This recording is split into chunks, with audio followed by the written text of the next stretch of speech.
அடுத்த 12 மணி நேரத்திற்கு பின்னர் காற்றழுத்த தாழ்வு மண்டலம் படிப்படியாக வலுவிழக்கும் என வானிலை ஆய்வு மையம் கணிப்பு. தமிழ்நாட்டில் ஒரு வாரத்திற்கு மிதமான மழையே பெய்யும் என்றும் தகவல்.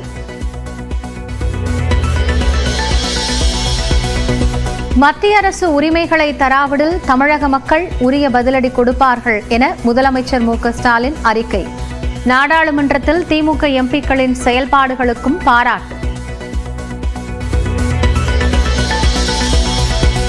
வார்டு மறுவரையறை, இடஒதுக்கீடு நடைமுறைகள் முடிந்த பிறகே உள்ளாட்சித் தேர்தல் அறிவிப்பு. சென்னை உயர்நீதிமன்றத்தில் தமிழ்நாடு அரசு உறுதி. விவாகரத்து வழக்கு விசாரணைக்காக ஜெயம் ரவி ஆர்த்தி நீதிமன்றத்தில் ஆஜர். சுமார் 1 மணி நேரம் மனம் விட்டு பேசிய நிலையில் விசாரணை ஜனவரி 18ஆம் தேதிக்கு ஒத்திவைப்பு. ஜாஃபர் சாதிக் ஜாமீன் மனு மீதான விசாரணையில் இருந்து விலகினார் உயர்நீதிமன்ற நீதிபதி ஜெகதீஷ் சந்திரா. ஜாமீன் மனுவை சிபிஐ நீதிமன்றம் தள்ளுபடி செய்வதற்கு முன்பே சென்னை உயர்நீதிமன்றத்தில் மனு தாக்கல் செய்தது ஏன் என கேள்வி. திருநெல்வேலியில் மருத்துவ கழிவுகள் கொட்டப்பட்ட விவகாரத்தில் லாரி பறிமுதல். சேலத்தைச் சேர்ந்த லாரி உரிமையாளர் மற்றும் ஓட்டுநரிடம் நடத்தப்பட்ட விசாரணையின் அடிப்படையில் கேரளா விரைந்த தனிப்படை. உடுமலை அருகே பள்ளி மாணவி மற்றும் 2 இளைஞர்கள் உடல்கள் குளத்தில் இருந்து மீட்பு. பைக்கில் செல்லும்போது தவறி விழுந்தனரா என தீவிர விசாரணை. மதுரை மெட்ரோ ரயில் திட்டத்தின் செயலாக்கம் குறித்து ஆய்வு. விரிவான திட்ட அறிக்கை மத்திய அரசின் ஒப்புதலுக்கு அனுப்பி வைக்கப்பட்டுள்ள நிலையில் ஆய்வு செய்த அதிகாரிகள்.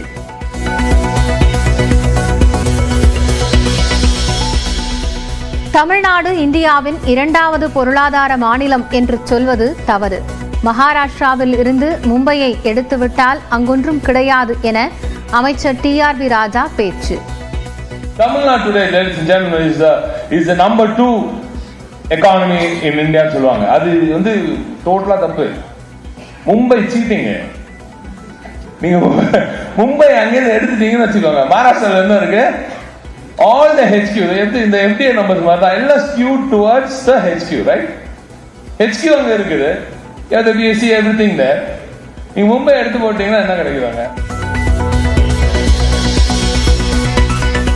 சபரிமலை ஐயப்பன் கோயிலில் நாளுக்கு நாள் அதிகரிக்கும் கூட்டம்.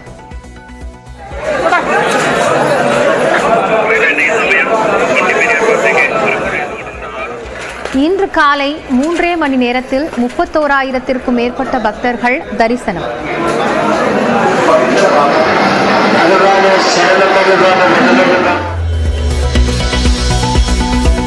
சாத்தியக்கூறு இருந்தால் உண்டியலில் விழுந்த ஐபோன் திரும்ப வழங்கப்படும்.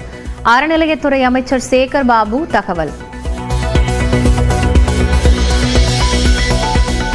சென்னை சின்னமலை பகுதியில் ஆன்லைன் ரம்மியில் பணத்தை இழந்த இளைஞர் தூக்கிட்டு தற்கொலை.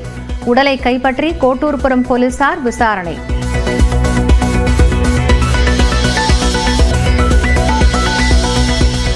கிறிஸ்துமஸ் ஆங்கில புத்தாண்டு தொடர் விடுமுறையால் விமான கட்டணம் பல மடங்கு உயர்வு. சிங்கப்பூர், கோலாலம்பூர், தாய்லாந்து, துபாய் ஆகிய பகுதிகளுக்கான சர்வதேச விமான கட்டணங்களும் உயர்ந்துள்ளதால் பயணிகள் அதிர்ச்சி. கோவை கணுவாய் அடுத்த நர்சரி அருகே சிலிண்டர் ஏற்றிச் சென்ற லாரி கவிழ்ந்து விபத்து. துரிதமாக செயல்பட்ட பொதுமக்களால் பெரும் விபத்து தவிர்ப்பு.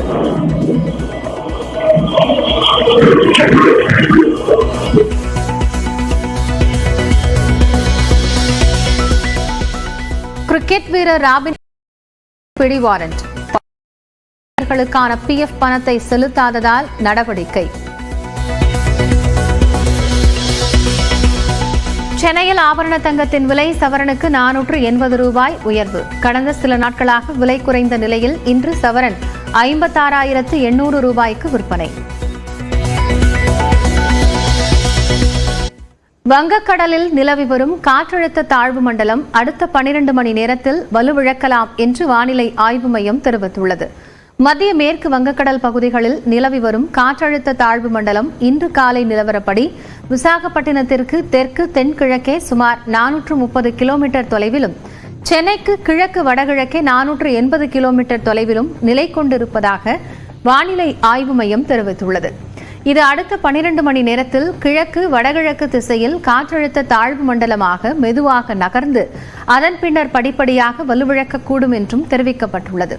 இதன் காரணமாக தமிழ்நாடு, புதுச்சேரியில் இன்றும் நாளையும் மிதமான மழை பெய்ய வாய்ப்புள்ளது. சென்னை மற்றும் புறநகர் பகுதிகளில் லேசான மழைக்கு வாய்ப்பு இருப்பதாகவும் வானிலை ஆய்வு மையம் தெரிவித்துள்ளது.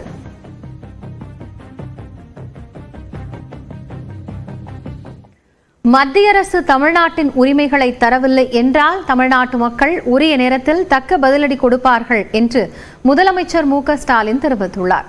திமுக தலைவரும் முதலமைச்சருமான மு.க.ஸ்டாலின் வெளியிட்டுள்ள அறிக்கையில் நாடாளுமன்ற குளிர்கால கூட்டத்தொடரில் திமுக எம்பிக்கள் தமிழ்நாட்டு மக்களின் குரலை வீறு கொண்ட வீரர்களாக முழங்கியிருக்கிறார்கள் என பாராட்டியுள்ளார். குறிப்பாக ஒரே நாடு ஒரே தேர்தல், மதுரை டங்ஸ்டன் சுரங்கம் ஆகியவற்றை ரத்து செய்ய கோரி முழங்கியதை குறிப்பிட்டுள்ளார். அரசியல் சட்டத்தின் 75வது ஆண்டு விழா கொண்டாட்டத்தின் போது அச்சட்டத்தை உருவாக்கிய அம்பேத்கரை உள்துறை அமைச்சரே அவதூறு செய்து இழிவுபடுத்தி பேசுவது பாஜகவின் பாசிச முகத்தை தோலுரித்து காட்டிவிட்டதாக தெரிவித்துள்ளார். அதானி விவகாரம், மணிப்பூர் கலவரத்திற்கு பொறுப்பேற்று பதில் சொல்லியே ஆக வேண்டிய அனைத்திலும் மௌனம் காக்கும் பிரதமர் நாடாளுமன்றத்தில் பாஜகவினரால் ஜனநாயகம் படாத பாடுபட்ட போது வேடிக்கை பார்த்து கொண்டிருந்ததாக குற்றம் சாட்டியுள்ளார். தமிழ்நாட்டின் குரலாக எம்பிக்கள் சுட்டிக்காட்டிய பிரச்சினைகள், ஒரே நாடு ஒரே தேர்தலை ஆணித்தரமாக எதிர்த்த நாடாளுமன்ற குரல்கள் எல்லாம் பிரதமர் மோடி தலைமையிலான மத்திய அரசின் செவிகளில் உரக்கவே விழுந்திருக்கும் என்ற நம்பிக்கை பிறந்திருப்பதாக முதலமைச்சர் தெரிவித்துள்ளார். மத்திய அரசு தொடர்ந்து தமிழ்நாட்டையும் தமிழ்நாட்டு மக்களையும் ஓரவஞ்சனையுடன் மாற்றாந்தாய் மனப்பான்மையுடன் நடத்த முடியாது என்ற செய்தியை அழுத்தம் திருத்தமாக நமது எம்பிக்கள் கொண்டு சேர்த்திருக்கிறார்கள் என்றும் குறிப்பிட்டுள்ளார். வார்டு மறுவரையறை, இடஒதுக்கீடு நடைமுறைகள் முடிவடைந்த பின்னர் உள்ளாட்சித் தேர்தல் குறித்த அறிவிப்பு வெளியிடப்படும் என்று தமிழ்நாடு அரசு உயர்நீதிமன்றத்தில் உத்தரவாதம் அளித்துள்ளது. தமிழ்நாட்டில் உள்ளாட்சி அமைப்புகளுக்கான பதவிக்காலம் ஜனவரி 5ஆம் தேதியோடு நிறைவடைய உள்ளது. இந்நிலையில் வார்டு எல்லை மறுவரையறை பணிகளை முடிக்க உத்தரவிடக் கோரி முனியன் என்பவர் உயர்நீதிமன்றத்தில் வழக்கு தொடுத்தார். அவர் தாக்கல் செய்த மனுவில் உள்ளாட்சி அமைப்புகளில் பட்டியலினத்தவர், பழங்குடியினர் மற்றும் மகளிருக்கு ஒதுக்கப்படும் வார்டுகள் குறித்து முடிவு செய்த பிறகே உள்ளாட்சித் தேர்தல் அறிவிப்பை வெளியிட உத்தரவிட வேண்டும் என கோரிக்கை விடுக்கப்பட்டிருந்தது. இந்த வழக்கு நீதிபதிகள் S.S. சுந்தர் மற்றும் P. தனபால் அடங்கிய அமர்வில் விசாரணைக்கு வந்தது.